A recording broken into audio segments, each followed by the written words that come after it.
conversões, como eu citei antes, né? Multiplicou por 1020, dividiu por 10/6, fez a conversão para quilo por metro cúbico e conseguiu esse valor de 2,124 vezes 10⁻3. Depois a gente passou para miligrama por metro cúbico e conseguiu um fator de emissão, que é massa por volume. Depois, multiplicando por 3 milhões, que foi o consumo diário de gás relatado no RIMA, a gente conseguiu esse valor final de 6,372 vezes 10⁹ miligramas por dia, que é uma taxa de emissão.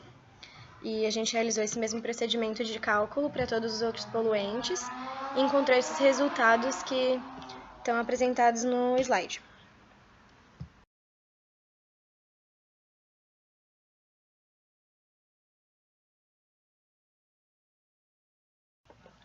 A legislação utilizada para a gente comparar os nossos resultados foi a CONAMA número 382, que complementa a CONAMA 436, que ela estabelece os limites máximos de emissões de poluentes atmosféricos para fontes fixas com pedido de licença de instalação anteriores a janeiro de 2007. E a CONAMA 382 estabelece os limites para essas fontes fixas instaladas ou com pedido de licença, que é posterior a janeiro de 2007. Ela estabelece os limites de NOx, monóxido de carbono, SOx e material particulado. Na resolução da CONAMA, a gente observou que as unidades dos limites de emissão estavam em uma concentração de miligrama por normal metro cúbico, enquanto os resultados que a gente obteve nos cálculos da taxa de emissão dos poluentes, eles foram em miligramas por dia. Então, a gente tinha que pegar esses dois valores e comparar de alguma forma. Para isso, a gente realizou mais alguns cálculos com uma fórmula que o professor citou em sala, para deixar os valores equivalentes e poder fazer alguma conclusão com isso. Então, para isso a gente usou a fórmula onde a taxa de emissão é igual à vazão da emissão na chaminé vezes a concentração de poluente. A taxa de emissão é o valor que a gente já tinha dos cálculos que eu citei antes. A vazão de emissão na chaminé, a gente não tinha nenhum dado no RIMA, a gente procurou na internet, não encontrou. E a concentração de poluente é o valor que a gente gostaria de obter com a fórmula para poder comparar com a CONAMA.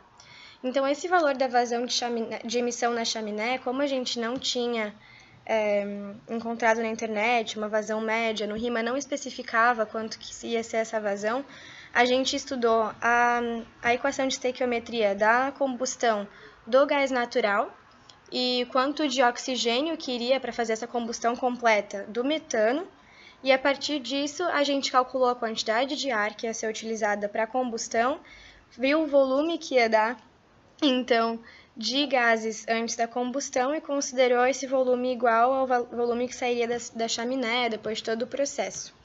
Esse volume ele foi equivalente a 31,26 vezes 10 na 6 metros cúbicos por dia, que seria essa vazão da chaminé. Então, tendo os dados da taxa de emissão que foram calculados, da vazão de emissão na chaminé, que a gente calculou depois, a gente consegue fazer esses outros cálculos a partir da fórmula e encontrar a concentração de poluente para cada um dos que a gente escolheu. Aí esses cálculos estão na parte direita do slide, dos dois slides, e foram esses resultados que a gente usou para comparar com a legislação da CONAMA 382. Então, após um intenso número de cálculos, a gente obteve esses resultados, que foram poluentes. Óxido de nitrogênio, a estimativa que a gente conseguiu foi de 203,84 mg por metro cúbico. De acordo com a CONAMA 382, o limite máximo era de 50. O monóxido de carbono, a estimativa obtida foi de 47,02. Assim como na CONAMA 382, o limite máximo era 65, ficando abaixo, dentro dos parâmetros. E o óxido de enxofre, 5,31, mas na CONAMA não é aplicável, consta lá. E no material particulado, 10,27, também não é aplicável na CONAMA 382. Portanto, de acordo com essa tabela com nossos resultados estimados, somente o óxido de nitrogênio passou dos limites de tolerância permitidos. O estudo também buscou identificar os impactos dos poluentes na saúde do homem e dos seres vivos, assim como no meio ambiente. Então, a seguir, demonstraremos alguns destaques dos poluentes em questão. A respeito do óxido de nitrogênio, que foram os únicos poluentes que ultrapassaram os limites da CONAMA 382, ela pode ocasionar a redução da permeabilidade das membranas celulares. O que é isso? Irá prejudicar as trocas gasosas das folhas, interferindo na fotossíntese, assim como interfere no homem e nos seres vivos como um todo, nas trocas gasosas, podendo ocasionar edemas pulmonares que podem resultar na morte por asfixia. Já o monóxido de carbono, que não excedeu os limites da CONAMA, ela prejudica principalmente a circulação sanguínea, dificultando a oxigenação do sangue e de órgãos vitais. Dificilmente ocorre em grandes concentrações em ambientes abertos. Pode ocasionar, num excesso de monóxido de carbono, tonturas e inconsciência, podendo levar à morte. Já os óxidos de enxofre, que não constam os limites de tolerância na CONAMA 382, podem gerar dificuldades respiratórias aos seres vivos. Outra problemática relacionada a esses óxidos são as reações químicas com outras substâncias que podem provocar a formação da matéria particulada. Outra situação dessa substância é a acidificação que ele pode ocasionar em lagos e as chuvas ácidas em grandes centros. Também prejudica a folhagem e crescimento das plantas. Há também o material particulado, que não consta nos limites da CONAMA e está relacionado a uma partícula muito fina que é composta por diversas substâncias, normalmente mais fina que um cabelo. Afeta principalmente os pulmões e a corrente sanguínea, ocasionando problemas respiratórios, asmas, difusão pulmonar e cardíaca. Também em grandes centros, ocasiona a acidificação de lagos e chuvas e provoca uma redução na visibilidade nas cidades. Também há alteração dos ecossistemas, faunas e floras do meio ambiente. Conclusão. A termoelétrica.